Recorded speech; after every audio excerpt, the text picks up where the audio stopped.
OBC को आरक्षण नहीं दिया तो परकटी औरतें सबका हक मार लेंगी। शरद यादव बड़े नेता थे, पर ये उन्हीं के शब्द थे।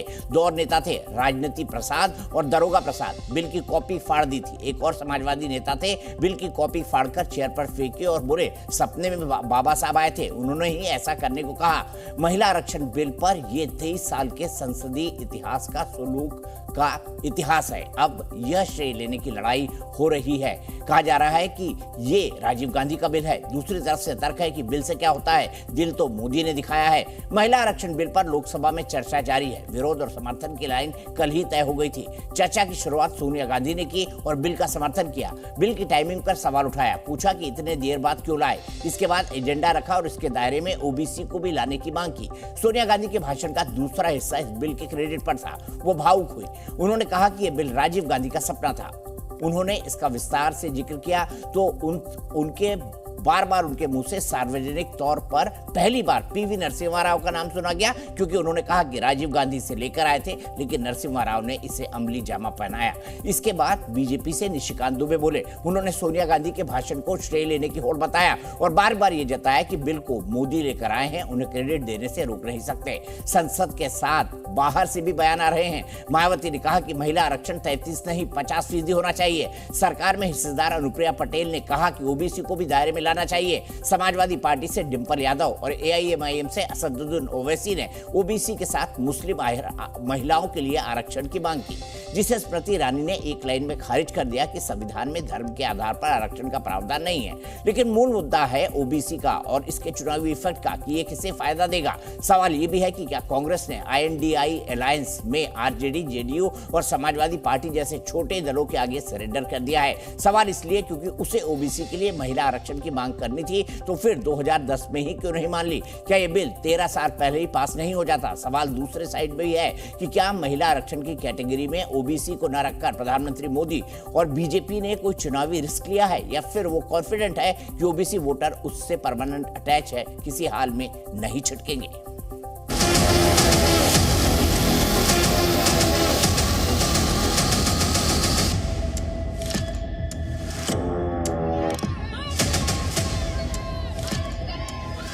राजीव गांधी जी का सपना अभी तक आधा ही पूरा हुआ है। इस बिल के पारित होने के साथ ही वह पूरा होगा। अपना क्रेडिट लेना चाहती हैं कि हमारा बिल है, ये बिल आपका नहीं है। Schedule caste, schedule tribe, OBCs की महिलाओं के आरक्षण की व्यवस्था की दी। क्या महिलाओं की चिंता सिर्फ महिलाएं ही करेगी, पुरुष नहीं कर सकते हैं? किस प्रकार के समाज की आप रचना चाहते हैं भाई? कि यह बिल फौरन अमल में लाया जाए। कांग्रेस का प्रस्ताव था कि 10 साल औरतें मेहनत करें, लेकिन 15वें साल में आपका अधिकार आपसे छीना जाएगा। उन्हें कुछ वर्ष और इंतजार करने के लिए कहा जा रहा। कितने वर्ष? इतने अपोजिशन के लोग हैं, वो इतने वर्षों तक इस बिल को लेकर नहीं आए। आज हम बिल लेकर आए हैं कि इनके पेट में दर्द हो रहा है। असली साधना तभी होगी जब हम महिलाओं को उनका पूर्ण आरक्षण देंगे। ये जो चिंता है वो नाजायज भी नहीं है, इस मांग को गलत भी नहीं ठहराया जा सकता। ये संशोधन विधेयक वास्तव में महिलाओं को आरक्षण देने की साफ नीयत से नहीं लाया गया। आपको इसको जमीन पर लाना है या नहीं लाना है? SC और ST का और पिछड़ा और अति पिछड़ा वर्ग के बीच महिलाओं को लोकसभा और विधानसभा सब जगह मिल जाना चाहिए। अगर आप ओबीसी की चिंता करते हैं तो आपको किसने मना किया है कि आप महिला ओबीसी के लोगों को टिकट मत दीजिए? विपक्ष ने ये वोमेन रिजर्वेशन के खिलाफ करते हैं, ये ना करे तो बेहतर है, क्योंकि ये गुमराह करने का दोबारा कोशिश ना किया जाए। माननीय प्रधानमंत्री जी गोल मारने को तैयार है। ये भारतीय जनता पार्टी का बिल है और ये माननीय प्रधानमंत्री जी का बिल है, आपको ये मानना पड़ेगा। This bill will close the doors for the Muslim representation in the parliament and in the assembly, sir. संविधान में धर्म के आधार पर आरक्षण वर्जित है।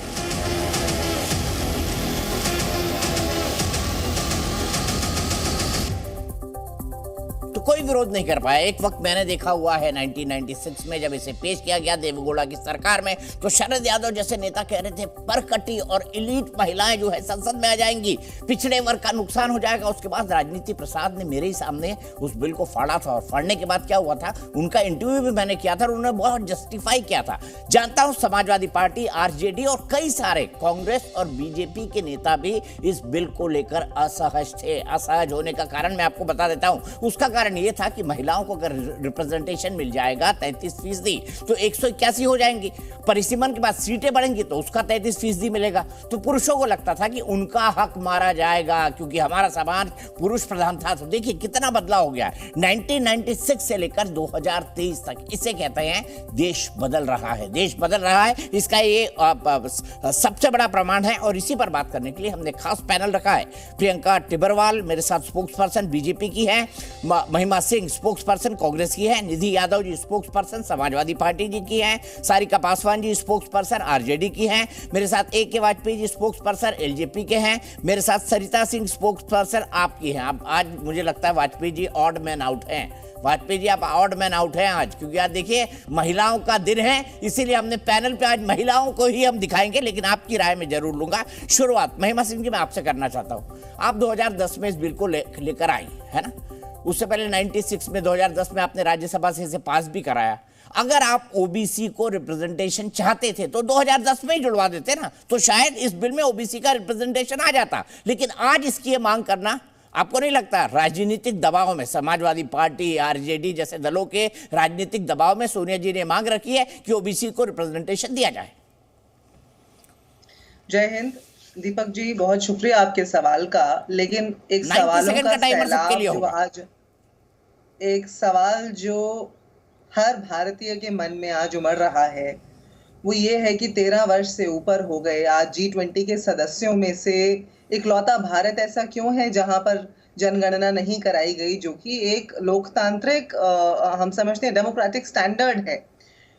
उसके अलावा बहुत सारे सवाल हैं। एक ऐसी सरकार जो डबल इंजन का दंभ भरती है, जो महिला अधिकारों का दंभ भरती है, हालांकि उनकी जो वास्तविकता है उनके सांसदों, विधायकों और नेताओं की वो अलग से दिखाई देती है, उस पर बाद में बात कर लेंगे।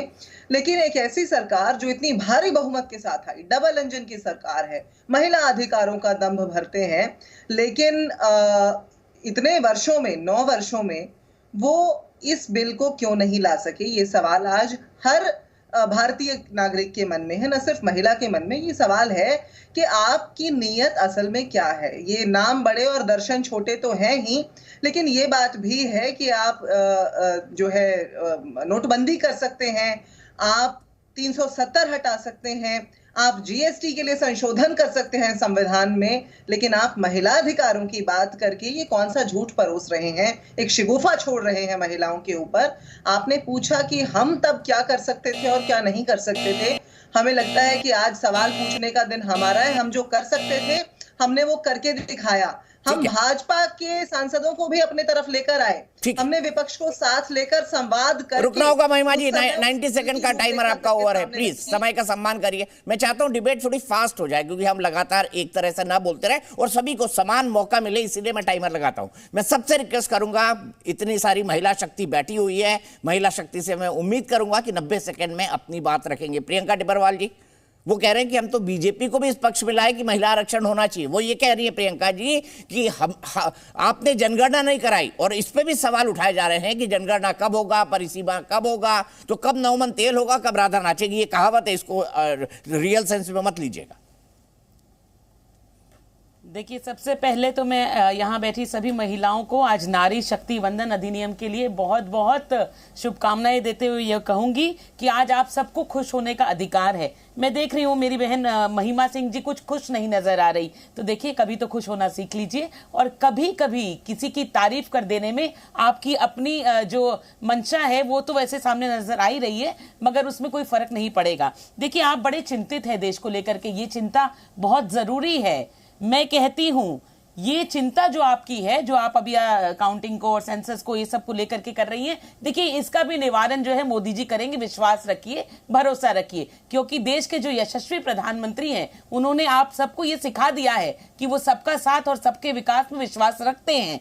और मैं कहती हूं आज ये जो अधिनियम आ रहा है हमारे पास, इसकी तुलना नहीं की जा सकती है। ऐतिहासिक, अद्भुत। आप कहते हैं कि हम कर सकते थे, किसने आपके हाथ रोके थे? 50 वर्षों तक जब आप सरकार में थे, किसने आपके हाथ बांध रखे थे? मैं एक एक करके आपको बताऊंगी कि आप क्यों नहीं कर पाए। सोनिया गांधी ने खुद कहा कि उनकी पार्टी में जो लोग मौजूद हैं वो इस बिल को पास नहीं करना चाहते। भारतीय जनता पार्टी ने आपका समर्थन किया था। भारतीय जनता पार्टी ने राज्यसभा में इस बिल को पास करने के लिए आपको पूरा समर्थन दिया था। फिर आप लोकसभा में इसको क्यों नहीं ले जा पाए? इसका जवाब आपको देश को देना होगा। देखिए, क्रेडिट लेना बहुत आसान है और लोग इस तरह की ओछी हरकतें भी करते हैं कि हमारा नाम कर दो, हमारा नाम कर दो। राजीव गांधी की बात भी ये लोग कर रहे थे, तो इस बात को लोगों के सामने स्पष्ट रूप से लाइए कि राजीव गांधी केवल ग्रामीण और शहरी स्थानीय निकायों की महिलाओं के लिए आरक्षण की बात कर रहे थे, जो कि कंप्लीट नहीं हुआ, वो बिल पास नहीं हुआ। बाद में नरसिम्हा राव जी के कहने पर वो पास हुआ। और फिर मैं कहूंगी, ठीक है प्रियंका जी, रुकना होगा आपको, आपका वक्त भी पूरा हुआ। समय का सम्मान करें हम आपस में, समय का सम्मान करें। महिमा जी, मैं सीधा सवाल मेरा आपसे, वो सही कह रही है कि नगरीय निकाय के चुनाव में राजीव गांधी जी लाए थे, सबसे पहली बार महिला आरक्षण 33% देना है, ये फैसला देवेगौड़ा की सरकार ने किया था, लेकिन बिल पास नहीं हो पाया था। मैं मौजूद था संसद में उस वक्त 1996 में जब ये बिल आया था, और मैंने इसीलिए शरद यादव जी की परकटी महिलाओं वाली बात कही। दीपक जी, आज संसद के अंदर जयराम रमेश जी ने एक बड़ी अच्छी बात कही, वो आज सबको बताने योग्य है। उन्होंने कहा कि आज के प्रधानमंत्री को ऐसा लगता है कि दुनिया की शुरुआत ही तब हुई थी जब मैंने प्रधानमंत्री होने की शपथ ले ली, और उसी खुशफहमी या गलतफहमी में यहाँ बैठी हुई भाजपा की प्रतिनिधि भी नजर आती हैं जब वो ये सारी बातें करती हैं। आपने अभी उनके सवाल को दोहराते हुए मुझसे पूछा, आप ये बताइए कि जब पहली बार वोटिंग का अधिकार दिया गया था तो उम्र 21 रखी गई थी, लेकिन बाद में उस उम्र को संशोधन करके 18 किया गया। जब अधिकार दिए जाते हैं तो कहीं से शुरुआत होती है। 1989 में इस पौधे को रोपा था राजीव गांधी जी ने। इस बात को झुठलाने वाला व्यक्ति अपने आप को मुझे लगता है कि क्षमा नहीं कर सकेगा, क्योंकि या फिर अपनी बुद्धि पर उसे संशय होना चाहिए, क्योंकि इसका बीज जो रोपा गया था वो राजीव गांधी जी के द्वारा रोपा गया। उसके बाद 16 जुलाई 2018 को राहुल गांधी जी ने पत्र लिखा हमारे आज के प्रधानमंत्री को, और ये कहा कि आप महिला अधिकारों का जैसे दंभ भरते हैं वैसे ही आप इस बिल को लेकर आइए, हम निशर्त समर्थन देंगे।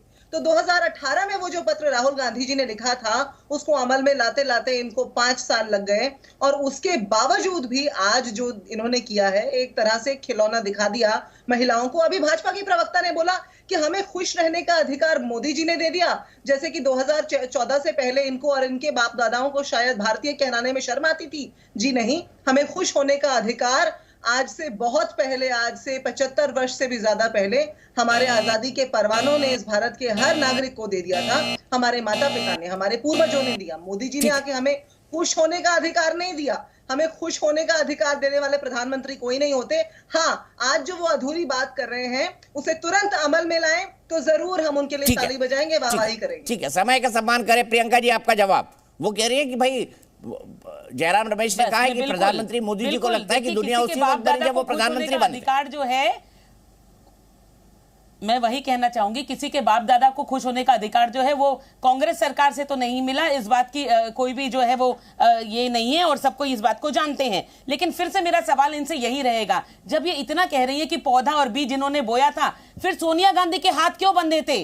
भाई, इतनी पावरफुल पार्टी की लीडर है वो, क्यों नहीं लोकसभा में से पास करवा पाई? भाजपा ने तो आपका समर्थन किया था, फिर ये बिल क्यों नहीं पास हुआ? क्योंकि आपको सरकार में बने रहना था, और सिर्फ आपकी मंशा तो उससे स्पष्ट थी, आप कभी नहीं चाहती थी कि ये बिल पास हो। वरना उसके बावजूद ऐसी कमजोर सरकार जो एक बिल पास ना करवा पाए, उसके लिए हम क्या कहें?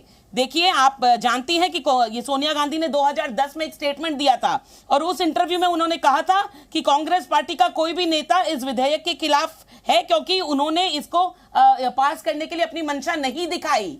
ये बात जो है बिल्कुल हकीकत है, डॉक्यूमेंट्स के आधार पर कह रही हूं, और आपको भी अगर आप जाएंगे तो आपको ये पता चलेगा। तो आज जो है देखिए बहुत समझ में आता है कि मोदी जी कुछ भी कर लें, इनको हमेशा जो है टिक्का टिप्पणी ही करनी है। आज देश कहां से कहां तक पहुंच गया, मगर इनको टिक्का टिप्पणी करनी है। ये औरतों के बारे में अभी कह रही थी, जब 3 तलाक था और 3 तलाक का विरोध मोदी जी ने किया, समर्थन किसने किया? इसी कांग्रेस ने। आज ये औरतों के अधिकार की बात करती हैं। मैं कहती हूं औरतें पलट के आपसे पूछेंगी कि आप औरतों के खिलाफ हैं या औरतों के साथ हैं। तो औरतों के साथ कौन है वो मोदी जी ने स्पष्ट करके दिखा दिया। जो देश की बेटी के साथ खड़ा है वो है देश का प्रधानमंत्री। ठीक है, बताइए महिमा सिंह जी, सीधा सवाल है, क्या हुआ था 3 तलाक के टाइम?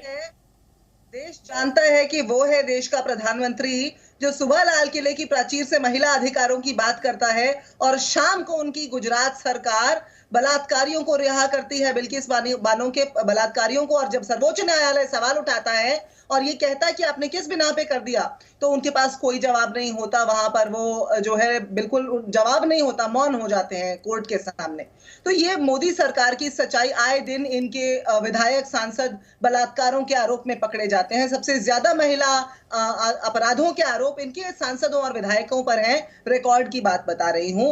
और तो और आप ये देख लीजिए कि आज सबसे ज्यादा विधायक और सांसदों वाली जो फहरिस्त है, महिला विधायक और सांसदों वाली, उसमें भाजपा ऊपर के 3 में भी नहीं आती। कांग्रेस टॉप 3 में मौजूद है। सबसे पहले तृणमूल कांग्रेस, उसके बाद आम आदमी पार्टी और उसके बाद कांग्रेस, तीनों इंडिया पार्टनर्स हैं। तो भाजपा किस मुंह से महिला अधिकारों की बात कर रही है? अरे देश को पहली महिला प्रधानमंत्री हमने दी, पहली महिला सभापति हमने दी, पहली महिला राष्ट्रपति हमने दी। हमारी पार्टी की 2 महिला अध्यक्ष हुई हैं आज तक। भाजपा क्या बताएगी? भाजपा हमें महिला अधिकारों की बात क्या सिखाएगी? हमारे सरकारों के समय पर दूत होती थी, विदेशी दूत होती थी हमारे देश की महिलाएं। भाजपा हमें महिला अधिकारों की बात सिखाने चली है। ये अधिकारों का हनन करने वाले लोग हैं, आरक्षण के विरुद्ध लोग हैं। और यदि नहीं तो कल ही अपनी कैबिनेट के अंदर 33% महिला मंत्री बनाकर दिखा दे, तो हम मान जाएंगे कि वाकई इनकी कथनी और करनी में फर्क नहीं है।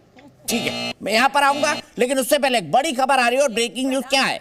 जो सवाल उठाया जा रहा था कि ये रिजर्वेशन कब लागू होगा, परिसीमन कब होगा, तो महिला आरक्षण पर सूत्रों से बड़ी खबर है कि 2024 के चुनाव के बाद जनगणना होगी, उसके बाद परिसीमन कमीशन का गठन होगा। 2029 लोकसभा चुनाव से पहले महिला आरक्षण लागू हो सकता है। परिसीमन में दक्षिणी राज्यों की चिंता की जाएगी। डिलिमिटेशन के बाद सीटों के विस्तार को लेकर दक्षिण भारत के नेताओं की चिंता जायज है। आबादी का कंट्रोल करने वाले राज्यों को सजा नहीं दी जा सकती। लोकसभा सीटों को बढ़ाते वक्त ऐसे राज्यों का प्रोडाटा फिक्स करना होगा ताकि आबादी कंट्रोल करने वाले राज्यों को सजा न मिले। सीधे चलता हूं रविंदर के पास। रविंदर, पहला सवाल यही उठाया जा रहा था कि जनगणना कब हो गई, जवाब आपने दे दिया, बताइए। अब बिल्कुल जो सरकार की तरफ से हमें जानकारी मिली है उच्च स्तर पर, साफ तौर पर कहना कि 2024 के चुनाव के बाद जब परिसीमन होगा, लेकिन उसके पहले जनगणना हो जाएगी, उसके बाद परिसीमन होगा और 29 के चुनाव नहीं बल्कि उसके पहले ही ये लागू हो जाएगा महिला आरक्षण। तो कहीं ना कहीं राज्यों में भी लागू हो सकता है और 2029 के लोकसभा चुनाव में तो लागू होगा ही है। तो जो सोनिया गांधी या विपक्ष को जो अंदेशा था और बार बार इस डिस्कशन में सवाल उठाए जा रहे हैं कि आपने बिल तो ले आया नारी शक्ति वंदन का, लेकिन ये कब से इंप्लीमेंट होगा? आपने कहा कि परिसीमन के बाद, आपने कहा कि जनगणना के बाद और उसके बाद होगा। ये क्या 2 साल, 4 साल, 6 साल? ये सोनिया गांधी का कोट है आज लोकसभा में। तो ऐसे में सरकार की तरफ से जो जानकारी मिल रही है, साफ तौर पर कहा गया कि इसे डिले नहीं किया जाएगा। हमने बिल ले आया है, हम इसका सियासी फायदा नहीं उठाएंगे बल्कि महिलाओं को स्वावलंबी करेंगे, उनको आरक्षण का लाभ देंगे। 2029 के चुनाव में तो देंगे ही, उसके पहले भी जो विधानसभा चुनाव होने वाले हैं उसमें भी दिया जाएगा। तो साफ है जो आशंका थी उसे निर्मूल कर दिया गया है सरकार की तरफ से और यह तय हो गया है कि 29 के चुनाव से पहले ही परिसीमन भी हो जाएगा, जनगणना भी हो जाएगा और महिला आरक्षण लागू भी हो जाएगा। कोई डेडलाइन की विधानसभाओं से इसको कब क्लियर कराएंगे? क्योंकि विधानसभा से क्लियर कराना भी एक आएगा, इसको विधानसभाओं से भी सहमति लेनी पड़ेगी, कम से कम आधी विधानसभाओं से। बिल्कुल दीपक जी, आज लोकसभा में पारित हो जाएगा। आपसे थोड़ी देर बाद जब इस पर चर्चा का जवाब देंगे कानून मंत्री, उसके बाद बिल ये पारित हो जाएगा क्योंकि ओवैसी को छोड़कर बाकी किसी ने ऐसा विरोध करने की बात नहीं की है। उसी तरह से कल राज्यसभा में जाएगा, कल राज्यसभा में पारित हो जाएगा तो ये बिल संसद की प्रॉपर्टी हो जाएगी, संसद से पारित हो जाएगा राष्ट्रपति की मुहर लगने के बाद। उसके बाद जो आधे राज्यों से कराना है तो इसमें आप देखिए कि 16 ऐसे राज्य हैं जो बीजेपी एनडीए या बीजेपी समर्थित राज्य हैं। 16 नहीं बल्कि 19 राज्य हैं। तो पारित कराना काफ़ी मुश्किल नहीं होगा और यहाँ तक कि कांग्रेस भी जब सपोर्ट की है, तो इस बिल को पारित कराना कोई मुश्किल नहीं होने वाला है। तो जाहिर सी बात है अगले 6 महीने के अंदर ही मान सकते हैं, एक कयास लगाया जा सकता है कि अगले 6 महीने या उससे भी कम समय में आधे राज्यों से ये बिल भी अपने अपने विधानसभा में पारित हो जाएगा। तो कहीं ना कहीं महिला आरक्षण को लेकर जो एक कवायद शुरू हुई है, जिसका क्रेडिट सब कोई लेना चाहता है, उस पर अंतिम अंजाम भी अगले 6 महीने के अंदर देखने को मिल जाएगा और 2029 से पहले ही ये हर हाल में इंप्लीमेंट हो जाएगा। ठीक है, ठीक है, मैं आपको रुके रहिए रविंदर। लोकसभा में इस वक्त हंगामा चल रहा है, मुझे प्लीज बताइए किस बात को लेकर चल रहा है, ये भी समझा दीजिए। रविंदर से एक और सवाल लेना है मुझे, जो मुझे दक्षिणी राज्यों की चिंता के बारे में पूछना है। उनकी गलती कहाँ हुई है और इस पूरी प्रक्रिया विधि विधान में अगर उनको यहाँ पर उपस्थित नहीं होने दिया गया, किस वजह से, ये भी उनको बताने की जरूरत है। मैं इन्हीं बातों के साथ अपने बातों को विराम दूंगा। बहुत बहुत धन्यवाद। धन्यवाद, धन्यवाद। श्रीमती शारदा बेन पटेल जी। राष्ट्रपति को बेवजह विवाद में खींचा जा रहा है, ये बात जब करी गई उसके ऊपर यह हंगामा हुआ था। आगे बढ़ते हैं, सीधे रविंदर के पास चलते हैं। भाषण हो रहे हैं, कुछ ही देर में गृह मंत्री अमित शाह बोलने वाले हैं, उनका भाषण हम आपको लाइव दिखाएंगे। लेकिन उससे पहले मैं जान लेता हूं रविंदर से। रविंदर, दक्षिणी राज्यों की जो चिंता है कि भाई हमारी आबादी कम बढ़ी, उत्तरी राज्यों की आबादी बहुत बढ़ गई, तो ऐसे में अगर उत्तरी राज्यों की सीटें बढ़ जाएंगी तो उत्तरी राज्यों का दबदबा भी बढ़ जाएगा। ऐसे में दक्षिणी राज्यों की चिंता, जिन्होंने आबादी को कंट्रोल किया है, उनकी चिंता को कैसे दूर करेगी सरकार इस परिसीमन में? आप देखिए कि जम्मू कश्मीर इसका एक उत्तम एग्जाम्पल है। कश्मीर में ज़्यादा सीटें थी विधानसभा की, जम्मू में आबादी होने के बावजूद कम सीटें थी। अब उसको परिसीमन में समायोजित किया जा रहा है पूरे जम्मू कश्मीर में, यानी जम्मू का प्रतिनिधित्व ज़्यादा दिया जा रहा है। उसी तरह से अगर सीटें यहाँ पर बढ़ती है तो दक्षिण के राज्यों में जो मौजूदा सीटें हैं वो कम नहीं होगी। यह सरकार ने एक तरह से आश्वासन दिया है कि आपने बर्थ रेट या जनसंख्या पर कंट्रोल किया, इसकी सज़ा आपको नहीं दी जाएगी, बल्कि लेवल प्लेइंग फील्ड रहेगा पूरे कंट्री में। तो जब अगर इसका समानुपात किया जाएगा तो सीटें उधर कम नहीं होगी, बल्कि जो मौजूदा सीटें हैं दक्षिण के राज्यों में वो मौजूद रहेगी। और इधर जो जनसंख्या है, कहीं 25 लाख है, कहीं 15 लाख है, कहीं 29 लाख है, इसको समायोजित किया जाएगा। यानी सीटें जो बढ़ाई जाएगी परिसीमन में वो समरूप होगा, चाहे दक्षिण के राज्य हो या उत्तर के राज्य हो, उसी अनुपात में बढ़ेगा जहाँ की पॉपुलेशन जिस हिसाब से होगी। सीटों की जो आबादी होगी, जनसंख्या होगी एक सीट पर, उसको कहीं ना कहीं पैन इंडिया कंट्रोल करने की कोशिश की जाएगी, न कि यहाँ पर 25 लाख हो और नॉर्थ ईस्ट में 20 लाख या 5 लाख पर एक लोकसभा हो जाती है। तो कहीं ना कहीं एक कोशिश करेगा परिसीमन आयोग जब बनेगा, जिसमें जजेज होते हैं और कई बड़े बड़े अधिकारी होते हैं, पॉलिटिकल सिस्टम भी होता है, तो इसको कहीं ना कहीं उस समय देखेंगे कि किसी भी राज्य के साथ अन्याय न हो। और सरकार ने एक तरह से आश्वासन दिया, जो सूत्रों से जानकारी मिल रही है, कि साउथ के जितने भी राज्य हैं उनके साथ अन्याय नहीं होगा, उनके भी बात रखी जाएगी, क्योंकि उन्होंने भारत के विकास में बहुत योगदान दिया है बर्थ रेट कंट्रोल करके। ठीक है रविंदर, बहुत बहुत शुक्रिया। बहस को आगे बढ़ाता हूं, सीधे चलता हूं प्रियंका जी के पास। प्रियंका जी, मेरे ख्याल से विपक्ष के ज्यादातर सवालों के जवाब मिल गए, अब आप क्या कहेंगी? महिमा जी कह रहे हैं जो किया है हमने किया है, और ये हमारी सोच थी कि महिलाओं को इतना रिप्रेजेंटेशन अब मिल रहा है 33% विधानसभा के अंदर भी और संसद के अंदर भी। उनकी सोच है, महिमा जी की पार्टी की सोच है। देखिए, दरअसल देखिए, इनकी पार्टी जो है, इनकी पार्टी सिर्फ गांधी परिवार से शुरू होती है, गांधी परिवार पर ही खत्म हो जाती है। और उनकी मंशा कभी नहीं थी कि इस बिल को पारित किया जाए, क्योंकि फर्क ही क्या पड़ने वाला था। सोनिया गांधी जी का बेटा जो है वो राजीव गांधी का बेटा है, तो वो नेता बनेगा, उनकी बेटी प्रियंका गांधी है तो वो नेता बनेंगी, तो आरक्षण से उनको कोई फर्क नहीं पड़ता था, इसीलिए कोई जल्दी नहीं थी। देखिए, अभी ये कहती है तो केंद्रीय मंत्री जो हमारे आज जो हमारा केंद्रीय मंत्री परिषद है उसमें 12 से ज्यादा जो है वो महिलाएं हैं। ये कहती है कि देश के प्रधानमंत्री महिला थी, देश की एक प्रधानमंत्री महिला होने से पूरे देश का विकास नहीं हुआ था। अगर किसी का विकास हुआ तो सिर्फ गांधी परिवार का। और वो बात इसी से स्पष्ट होती है कि ये मानना नहीं चाहती कि राजीव गांधी 1989 में जो लेकर के आए थे आरक्षण का विधायक, वे नरसिम्हा राव की सरकार में पास हुआ था, क्योंकि कांग्रेस उनसे नफरत करती है, क्योंकि नरसिम्हा राव जो है वो गांधी नहीं थे। तो मैं कहना चाहती हूं कि इनकी कहानी जो है वो गांधियों पर शुरू होती है, गांधी पर ही खत्म हो जाती है। ये बार बार कह रही है कि क्या किया मोदी सरकार ने, क्या किया।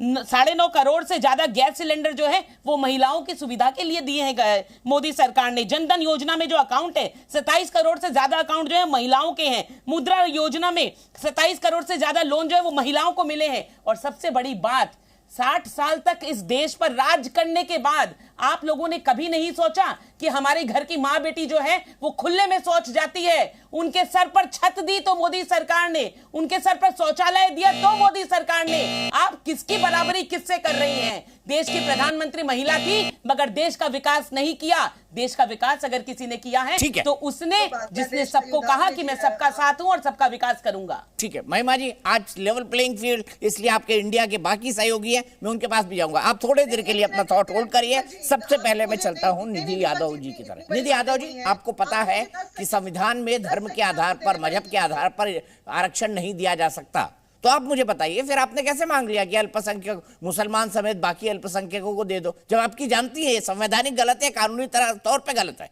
क्यों मांग लिया आपने सिर्फ मुसलमान वोटों के लिए? देखिए दीपक जी, महिला आरक्षण की मांग सिर्फ आज से नहीं, विमेन पार्टिसिपेशन, पॉलिटिकल पार्टिसिपेशन की बात सिर्फ आज 2023 में नहीं हुई है। ये आजादी के पहले से मांग उठती रही है और उसके बाद लगातार किसी न किसी प्लेटफॉर्म पे, संसद में लगातार लोगों ने इसके बारे में चर्चा की है। किसी न किसी वजह से पार्टी थी जिसके चलते रुका रहा। निधि यादव जी, ये भी याद रखिए, समाजवादी पार्टी मुखर विरोधी थी महिला आरक्षण बिल की। विरोधी नहीं थी, आप गलतफहमी में हैं। समाजवादी पार्टी ने कभी भी महिला आरक्षण का विरोध नहीं किया। हमें सिर्फ और सिर्फ कंसर्न है, इश्यूज है कि उसका प्रारूप क्या होना चाहिए। जब SC ST की महिलाओं को जब आरक्षण तब तक पूरा नहीं हो सकता है, देखिए, जब तक सामाजिक न्याय की बात आप नहीं करेंगे। लैंगिक समानता की बात आप कर रहे हैं, लेकिन सामाजिक न्याय की बात कौन करेगा? आप ये बताइए। SC ST की महिलाओं को आपने दिया आरक्षण, अच्छी बात है। उसी तरह समाजवादी पार्टी की मांग है कि OBC वर्ग की महिलाओं को आबादी के अनुसार आप आरक्षण दीजिए। लेकिन जहां तक भारतीय जनता पार्टी की बात है, देखिए, आज डिंपल जी ने भी कहा, हमारी सांसद है मैनपुरी की, कि भारतीय जनता पार्टी एक ऐसी पार्टी है जो या तो 60 साल पहले की बात करती है या 15 साल बाद की बात करती है। आप वर्तमान की बात क्यों नहीं करते? आप बात करते हैं जातिगत जनगणना की, किस मुंह से आप बात करते हैं?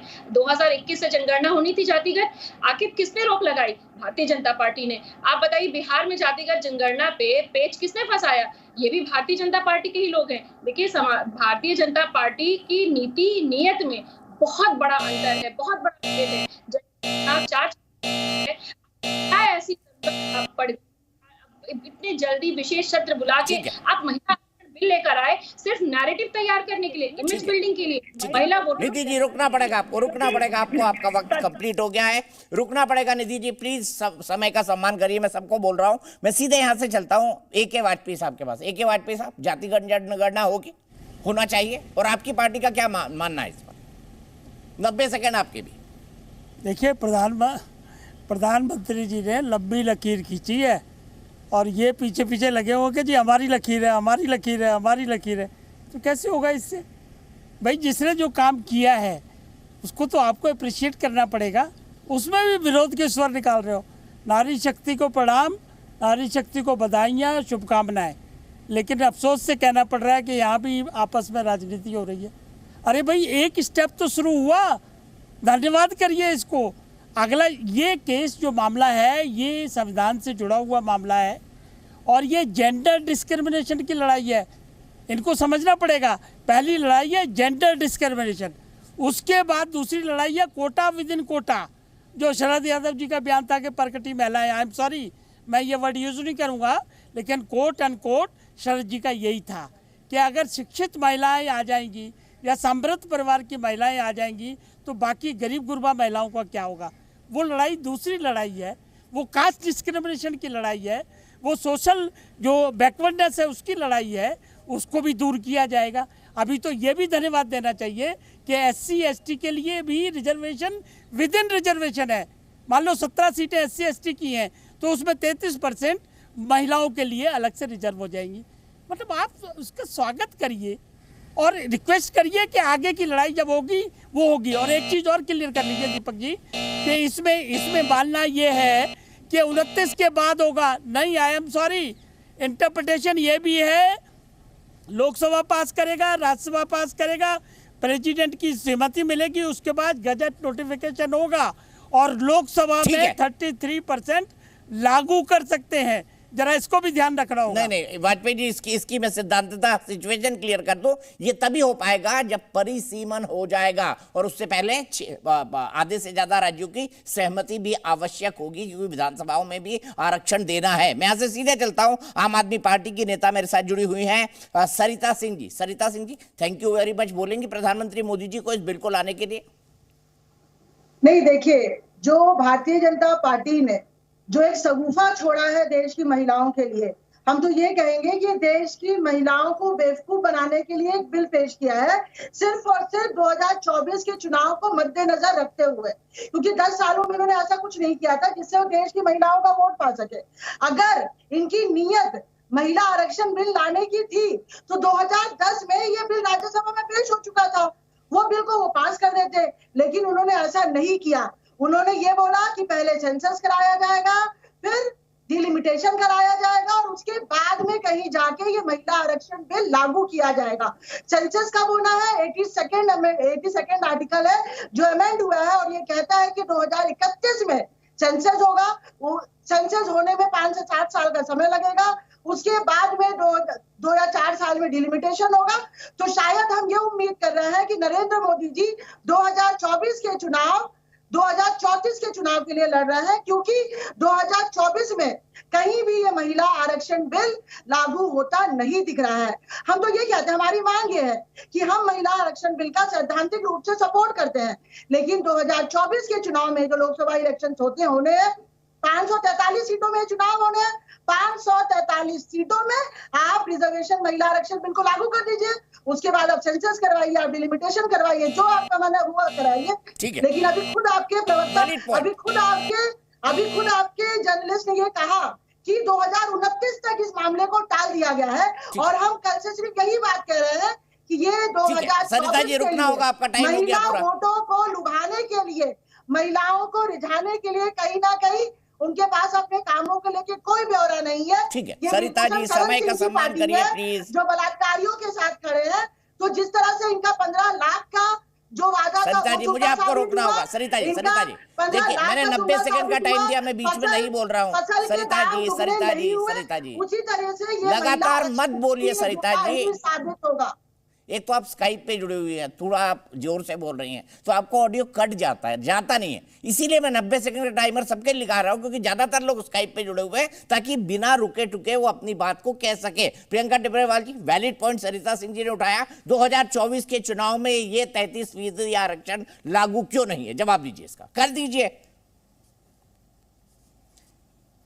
देखिए, मैं आपसे एक बात का जवाब पहले ये देना चाहूंगी कि कोई भी जब इलेक्शन आता है ये कहते हैं अरे ये हुआ क्योंकि इलेक्शन आ गया सर पर, अरे वो हुआ क्योंकि उस राज्य का इलेक्शन है।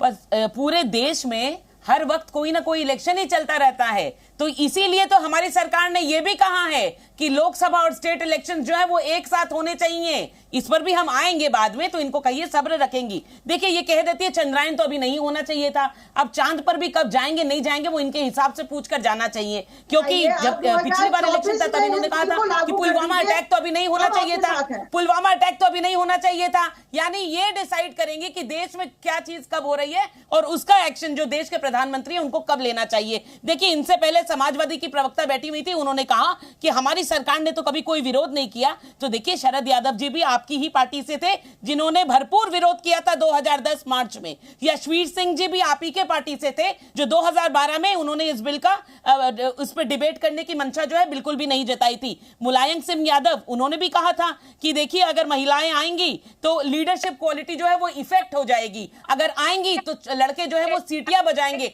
अरे कितनी महिलाओं की वो इज्जत करते हैं वो तो हमने देख ही लिया था, जो कहते थे कि लड़के हैं भूल हो ही जाती है। और यहां तक कि डिंपल यादव के भी काफी स्टेटमेंट है। जहां तक रही राष्ट्रीय जनता दल की बात, तो देखिए सुरेंद्र प्रसाद यादव की हरकत तो कोई नहीं भूलेगा, जिन्होंने उस बिल को फाड़ते हुए ये कहा था कि उनके सपने में रात को जो है B.R. अम्बेडकर साहब, बाबा साहब आए थे और उन्होंने कहा कि कॉन्स्टिट्यूशन को जो है अमेंड नहीं करना चाहिए। लालू भाई साहब की तो बात आप सबको ही पता है, लालू यादव जी ने क्या कहा था। लालू यादव जी ने कहा था कि लालू के लाश जाई तबे महिला जो है वो लोकसभा में आई, और तभी ये बिल पास होगा। ये लालू जी के शब्द थे। तो ये लोग कितनी महिलाओं की इज्जत करते हैं। और सबसे पहले सिंह जी ने कहा था अलायंस, तो सुनिए ये घमंडिया अलायंस है। ठीक है प्रियंका जी रुक जाइए, आपका भी वक्त पूरा हो गया है। मैं सीधे निधि यादव जी के पास जाता हूँ, फिर सरिता जी के पास जाऊंगा। निधि यादव जी, मेरा सीधा सवाल है, ये तो आपके नेताओं के सार्वजनिक बयान है, आपने महिला आरक्षण का सार्वजनिक विरोध किया था, आज ये हृदय परिवर्तन क्यों? सार्वजनिक विरोध किया था आपने। विरोध किया था, मैं तो बात कह रही हूँ, अभी भी हमें वही कंसर्न और वही इश्यूज है, हमारी अभी भी बातें वही है कि ओबीसी वर्ग की महिलाओं को भी उचित न्याय और अधिकार मिलना चाहिए महिला आरक्षण में। हम चाहते हैं कि समाज के हर वर्ग की महिला को उसका अधिकार मिले, और इसी बात पे यही हमारे नेताजी का भी कहना था, और यही इसी बात पे समाजवादी पार्टी आज भी अड़ी हुई है।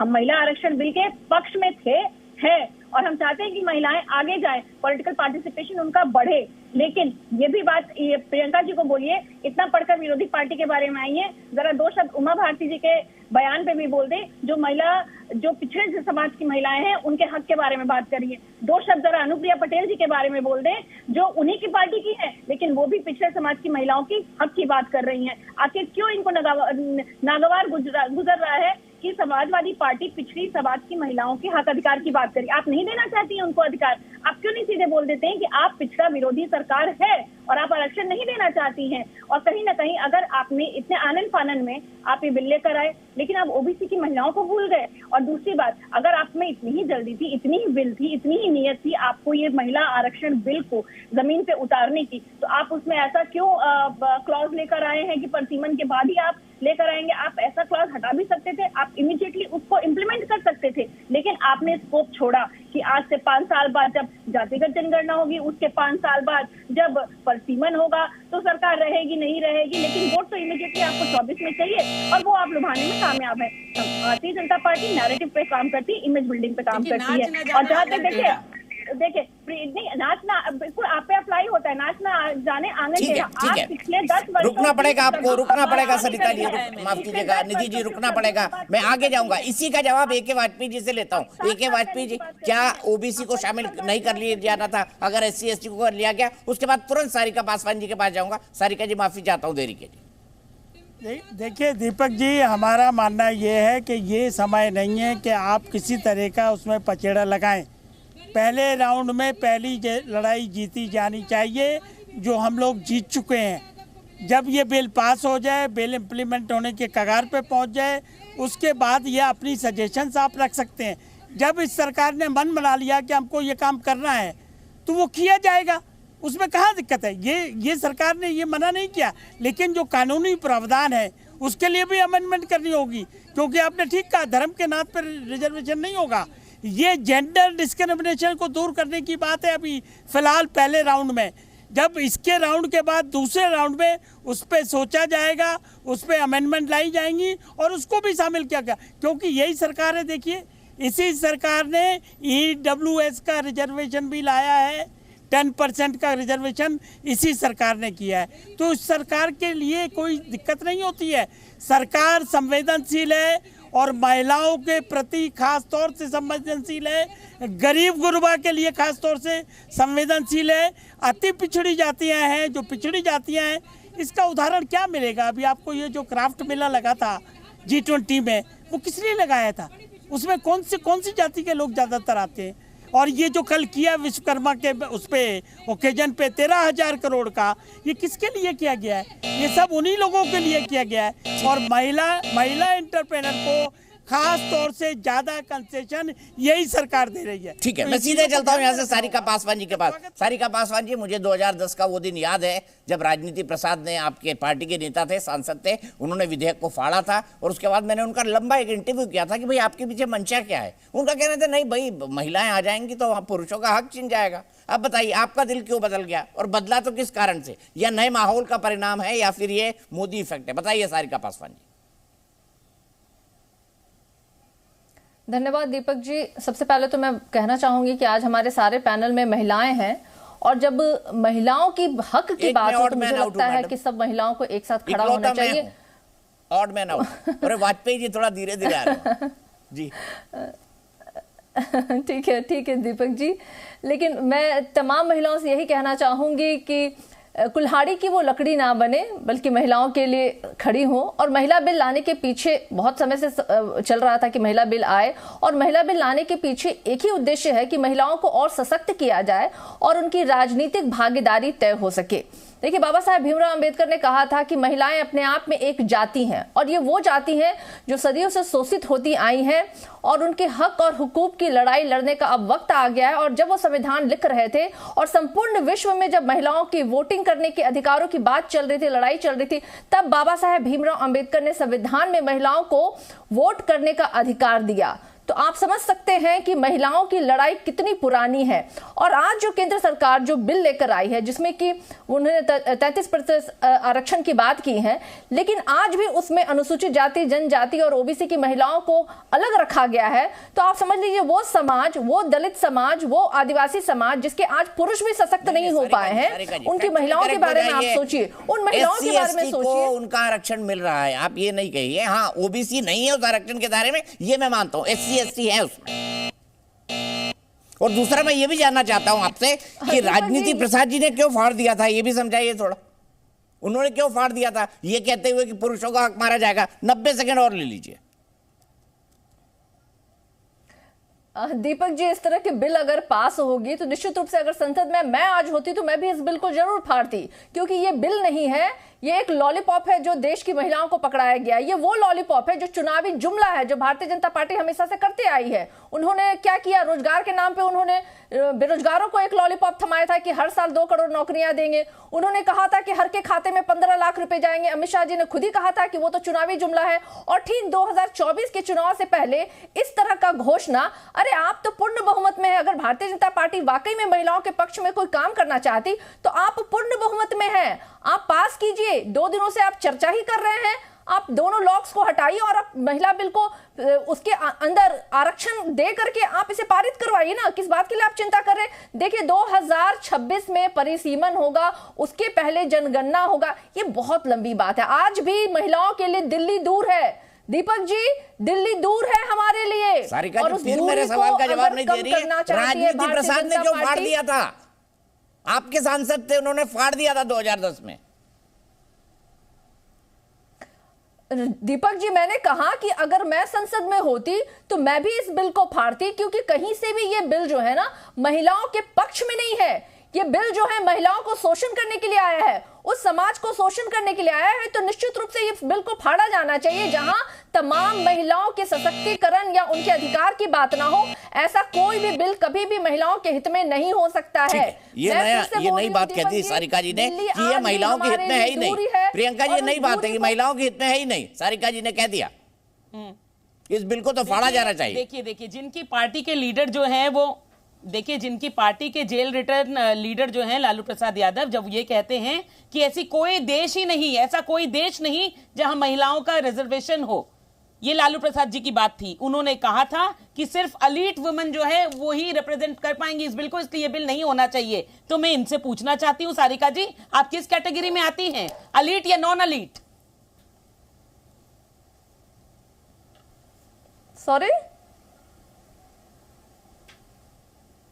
लालू प्रसाद जी के ये शब्द थे कि अगर ये बिल पास होता है तो सिर्फ एलीट औरतों को रिप्रेजेंट करेगा। तो अब आप बताइए कि आपके जो पार्टी के लीडर थे वो क्या सोचते हैं कि पढ़ी लिखी औरतें जो अपना पक्ष रख सकती हैं, आप जैसी औरतें, वो किस कैटेगरी में फॉल करती हैं? मैडम, मैं रोकना चाहूंगी आपको। आज भी हमारे समाज में जो महिलाएं सशक्त हैं, समान नहीं, सुनिए मैडम, सुनिए, क्या आप नहीं चाहती हैं कि गरीब महिलाएं सदन में बैठे? आप नहीं चाहती हैं कि जो महिलाएं मजदूरी करती वो सदन में बैठे? पिछड़ी जाति की महिलाएं सदन में बैठी? कि काबिल लोग सही जगह पहुंचे, तो वो ताकत है। क्या आप नहीं चाहती?